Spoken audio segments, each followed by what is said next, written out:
Hi hi అండి. పప్పు మునక్కాయ సాంబారు, ఆనియన్ పకోడీ, పప్పు సాంబారు. మా అమ్మ వచ్చింది, మళ్ళీ మా చెల్లెలు ఇంటికి పోయి మా ఇంటికి వచ్చిందండి. 2 రోజులు ఉండి వెళ్తుందంట.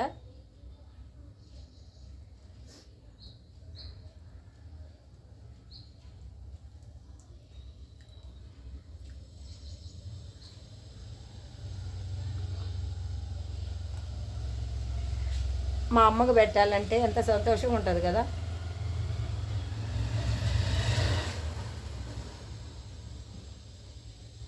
పాపం పొద్దున్నే బయలుదేరినందంట. ఎక్కి దిగి వచ్చే లోపల ఎంత ఇబ్బందో మా అమ్మ. నిజంగా ఆమె ఎక్కి దిగి వచ్చేదాకా నాకు టెన్షన్ అంటే టెన్షన్ కాదు.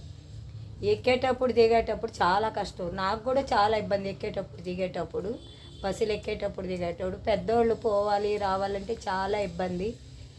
లైక్ చేయండి, సబ్స్క్రైబ్ చేయండి, కామెంట్స్ పెట్టండి. మా అమ్మకు ఒక లైక్ కొట్టండి ఎలాగుందో.